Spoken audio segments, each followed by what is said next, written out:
CID বাহিনীর এরকম কিছু মানে ভিডিও ক্লিপিংস নিয়েছে বা এরকম কিছু একটা বা ছানবিন করেছে এরকম। আমার একটাই বক্তব্য, সেটা হচ্ছে আমরা যারা ইউটিউবে কন্ট্রোভার্সি ভিডিও করছি আমরা কিন্তু একটা জিনিস মাথায় রাখতে হবে। নমস্কার বন্ধুরা, welcome back to my channel. শুরু করছি একটি ভিডিও। আজকের ভিডিওতে আমি কথা বলবো যে বিষয়টা নিয়ে, সে বিষয়টা আমার ভারী অদ্ভুত লেগেছে, তো সেই জন্য সেখানে কথা বলবো। আমি যারা আমার ভিডিও দেখেন তারা সকলেই জানেন যে আমি কিন্তু সম্পূর্ণ নিরপেক্ষভাবে ভিডিও করি। আমি অন্ধের মতো কাউকে সাপোর্ট করি না, ঠিক আছে? যে সে ভুল করলেও তার বলবো যে ঠিক আছে, একদমই সেটা আমি বলতে পারি না। তো সেই রকমই যে বিষয়টা নিয়ে আজকে কথা বলবো, সেটা কালকে আমার খুব অবাক লাগলো একটি ঘটনা দেখে। সেটা হচ্ছে এই যে আমরা ভেরি রিসেন্ট জানি যে টিনা এবং ওর মা ওরা সম্ভবত সুরাত বা এরকম কোথাও একটা গেছিল, এবং সেখানে ওরা যখন ফিরছিল সেই ফেরার একটি ভিডিও ক্লিপিংস কিন্তু ভাইরাল হয়। তো মোটামুটিভাবে যে ক্লিপিংসটি ভাইরাল হয় এবং সেখানে বলা হয় যে ওর সঙ্গে যে অরেঞ্জ ট্রলি নাকি ছিল, তো সেটা ওর যে বয়ফ্রেন্ড, যেটা ও স্বীকারও করেছে ফোকলা, তো সে তাকে নাকি মানে সে নাকি সঙ্গে করে নিয়ে চলে এসেছে। তো এরকমই কিছু কথা বলা হয়। এখন ব্যাপারটা হচ্ছে আমার একটাই বক্তব্য, এবং সেখানে দেওয়া হয় যে সিআইডি বাহিনীর এরকম কিছু মানে ভিডিও ক্লিপিংস নিয়েছে বা এরকম কিছু একটা বা ছানবিন করেছে এরকম।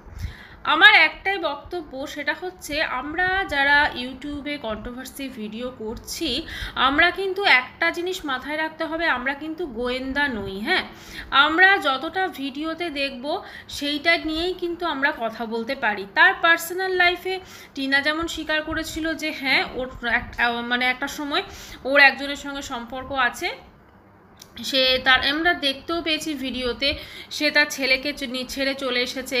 তারপরে কি কি হয়েছে আমি সে বিষয়ে যাচ্ছি না। তো আজকে সে তার মায়ের সাথে কোথাও গেছে, তো সেখানে তার পিছন পিছন একটা লোক লাগিয়ে তার ভিডিও ক্লিপিংস এটা করে এবং সেটাকে সোশ্যাল মিডিয়াতে ছাড়া, এটা কিন্তু আমার মনে হয় বেআইনি কাজ। আজকে টিনা যদি চায়, এটা কিন্তু টিনা আমার যেটা মনে হয় আইনি সাহায্য কিন্তু নিতে পারে। কারণ এটা তো ঠিক যে টিনার তাহলে সুরক্ষার একটা কোথাও অভাব হবে, কারণ সে কার সাথে কোথায় যাচ্ছে, সে কি করছে, এটা একটা একান্তই তার পার্সোনাল ম্যাটার, সেটা নিয়ে কিন্তু আমরা কথা বলতে পারি না। আর রইল বাকি পরকীয়া, তো পরকীয়া তো এখন চোখের সামনে অনেকেই করে বেড়াচ্ছে, পরকীয়া তো এখন বৈধ, কিন্তু আমরা সেই পরকীয়াকে কিন্তু মেনে নিতে পারি না। আমরা এটা মেনে নিতে পারি না যে টিনা তার বাচ্চাকে ছেড়ে এসে ঠিক কাজ করেছে। যারা এই জিনিসটা নিয়ে কথা বলছেন যে হ্যাঁ আমরা বিশাল করেছি, এবং সেই জিনিসটাকে একটা অরেঞ্জ ট্রলি বা সুটকেস সেটা দেখতে পাওয়া যায়নি মানেই সেটা ফ্লাইটে করে চলে এসেছে। হ্যাঁ, তো মানে কি এটা কি প্রমাণ করতে চাইছে? মেন কথা হচ্ছে যে টিনার কার সাথে সম্পর্ক আছে কার সাথে নেই, এটাতে আমাদের কিন্তু ব্যাপার না। আমাদের মেন কথা হচ্ছে যে টিনা তার সন্তানকে ছেড়ে চলে এসেছে, টিনার এই পদক্ষেপের জন্য একটা সুন্দর সংসার শেষ হতে চলেছে, টিনার এই পদক্ষেপের জন্য একটা বাচ্চার ভবিষ্যৎ অনেকাংশে বিঘ্নিত হতে চলেছে, এবং এই জিনিসটাকে ওরা, সেটা ওদের পার্সোনাল ব্যাপার, সেটাকে ওরা 1 বছরের ওপর অতিক্রান্ত হয়ে গেছে এবং সেটাকে তারা সোশ্যাল মিডিয়াতে এখনও চালিয়ে যাচ্ছে। সেটাই হচ্ছে আমাদের মেন কথা। ভিডিওর কন্টেন্টের স্বার্থে এরকমভাবে কারুর কেউ ট্রেনে যাতায়াত করছে এবং সেই ক্লিপিংসটা নিয়ে সোশ্যাল মিডিয়ায় ছেড়ে দেওয়া এবং সেটাকে বলা আমি বিশাল বাহাদুরি কাজ করেছি, এটা কিন্তু সত্যি উচিত নয়। কারণ এই নোংরামোটা আমার যেটা মনে হয়, এর আগেও আমরা অনেক নোংরামোই দেখেছি। কখনো কারুর হাজব্যান্ডের কর্মক্ষেত্রে চলে যাওয়া হচ্ছে, হ্যাঁ, কখনো ট্রেনে কেউ যাচ্ছে সেখানে পৌঁছে যাওয়া হচ্ছে, সব কিছুই হচ্ছে শুধুমাত্র ভিডিওর স্বার্থে, ভিডিওর কন্টেন্টের স্বার্থে।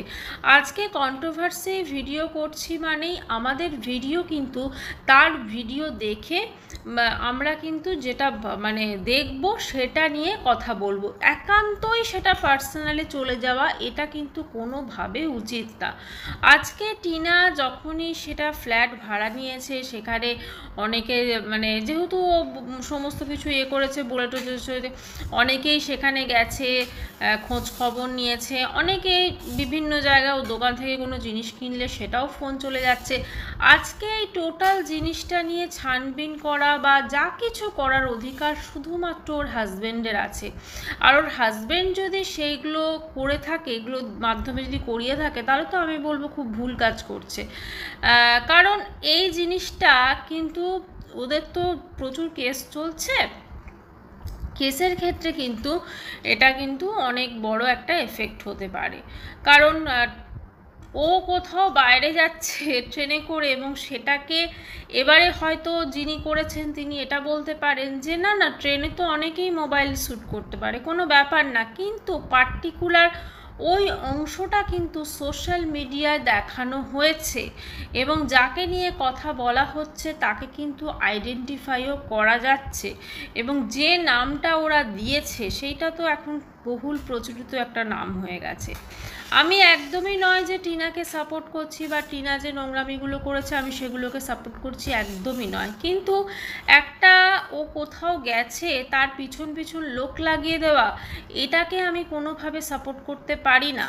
হ্যাঁ, এবং কোথাও না কোথাও একটা তো আন্দাজ করতে পারছি যে এগুলো কে করাচ্ছেন বা কিভাবে হচ্ছে। কিন্তু একটা তো ঠিক যে এইটা সোশ্যাল মিডিয়াতে কন্ট্রোভার্সি জোনটা কিন্তু আমরা যারা কন্ট্রোভার্সি করছি তারা যেন অত্যধিক কেউ কেউ খুব বাড়াবাড়ি করে ফেলছেন, এতটাই বাড়াবাড়ি করে ফেলছেন যে এগুলোকে কিন্তু মানে আমরা যারা দেখছি আমাদেরই অবাক লাগছে। ভিডিও টু ভিডিও হোক না, আমরা ভিডিওতে যেটা দেখছি সেটা নিয়ে কথা বলি। ভিডিওতে আমরা যেটা দেখছি, যেমন আগের দিন টিনা একটা মন্দিরে গিয়ে বলছে ওর ছেলের জন্য ভীষণ মন খারাপ লাগছে, ঠিক আছে, এটাকে আমার মানে কি বলবো অতিরঞ্জিত নাটক মনে হয়েছে। কারণ ওর যদি ছেলের জন্য এতটাই মন কেমন করলো, তাহলে ও ছেলেকে ছেড়ে কি করে চলে এলো, তাহলে কি করে ও মালপত্র রিকভারি করে এলো কিন্তু তার আগে ও ছেলেকে আনলো না, এটাকে আমার বাড়াবাড়ি মনে হয়েছে। কিন্তু ও ট্রেনে করে মানে যে যাচ্ছে, এবং ওর অরেঞ্জ ট্রলিটা কেন নেই ওর সাথে, মানে আমি অনুমান করে নিচ্ছি যে ওর যে আমরা যে সোকল বয়ফ্রেন্ড যে আছে আমরা তার সঙ্গে ট্রলিটা চলে গেছে, এটা কিন্তু ঠিক নয়। কারণ এই জিনিসটা কিন্তু আমরা অতিরিক্ত আমার মনে হয় যারা করছেন ভীষণ বাড়াবাড়ি করে ফেলছেন। এই এতটাই বাড়াবাড়ি এবং এতটা কনফিডেন্টলি বলে দেওয়া, যেখানে পরবর্তীকালে দেখাই গেছে যে অরেঞ্জ ট্রলিটা টিনার পায়ের নিচেই ছিল, এতটা বাড়াবাড়ি করে দিলে নিজেই কিন্তু হাসির পাত্রী হচ্ছেন, আর কিছু নয়, নিজেই হাসির পাত্রী হচ্ছেন এবং বোকাময় পরিচয় দিচ্ছেন। এই যে উনি দেখিয়ে দিলেন যে সিআইডি বাহিনী দেখো কি কি করেছে, ফুটেজ একদম ট্রেনে, সেখানে টিনা বসে আছে, ওর মা বসে আছে, যেমন নর্মাল হয়, তো সেখানে সেটা বিশাল কাজ করে দিচ্ছে। আজকে ওই মেয়েটার যদি ধরুন এরপরে বাই চান্স ঈশ্বর না করুক টিনার সাথে যদি কিছু হয়, বা ধরুন কিছু ওর সুরক্ষার প্রশ্ন আসে, সেক্ষেত্রে তো তাহলে এই জিনিসগুলো তখন আসবে। কাজেই কোনো কিছু আমরা ভিডিও করছি মানে এমন নয় যে তার একদম পুরো কি বলবো এতটা গভীরে ঢুকে গেলাম যে যেখানে হয়তো আমাদের যাওয়াই উচিত না, তাই না? আজকে ওর সাথে ফোকলার এখন কি সম্পর্ক, ও যেহেতু ভিডিওতে দেখায় না সেহেতু আমাদের বলার কোনো প্রশ্ন নেই। হ্যাঁ, ও ঘর ভাড়া নিয়েছিল, তারপরে কি করছিল সেটা তো আমরা বুঝতেই পেরেছিলাম, ও ঘরটা কেন ভাড়া নিয়েছিল সেইটা নিয়ে আমরা একটু বলতে পারি। কিন্তু তার মানে এই নয় যে তার পিছন পেছন আমরা চলে গেলাম সে কোন ট্রেনে ফিরছে এবং তার ট্রেনের সমস্ত কূপ নাম্বার সমস্ত কিছু করে নিলাম, বা সে যে কোম্পানিতে গেছিল সেইখানে আমরা ফোন করলাম, এগুলো কিন্তু উচিত না। কারণ এগুলো কোথাও না কোথাও একটা অন্যরকম কিছু আমরা ওয়াইটিতে দেখিয়ে ফেলছি, আর কিছু নয়। ওয়াইটিতে যারা কন্ট্রোভার্সি ক্রিয়েটার আছে তাদের জন্য যে ভালো কাজ হয় না তা এমন নয়, সেটা খুব ভেরি রিসেন্ট প্রমাণ হচ্ছে। প্রিয়ার থেকে টাকা নিয়ে একজনকে দেওয়া হয়েছে তার দরকার, কিন্তু তার মানে এই নয় যে বেশি কিছু কিছু ক্রিয়েটার আছেন প্রচণ্ড বাড়াবাড়ি করে দিচ্ছেন, এবং সেগুলোকে কিন্তু সত্যি সহ্য করা যায় না। যাই হোক বন্ধুরা, একটা কথাই বলবো, ভিডিও টু ভিডিও হোক, ভিডিওতে যেটুকু দেখবো সেটুকু নিয়ে কথা হোক। হ্যাঁ, এক্সট্রা হয়তো একটুখানি হতে পারে, কিন্তু কেউ গেছে কোথাও বেড়াতে একদম তার পিছন পিছন লোক লাগিয়ে দেওয়া, সিআইডি বাহিনী, ঠিক আছে, এটাকে কোনোভাবে আমি সাপোর্ট করতে পারি না। ভিডিওটি এখানেই শেষ করছি। চ্যানেলটি ভালো লাগলে অবশ্যই করে সাবস্ক্রাইব করানো দূরে। বাই।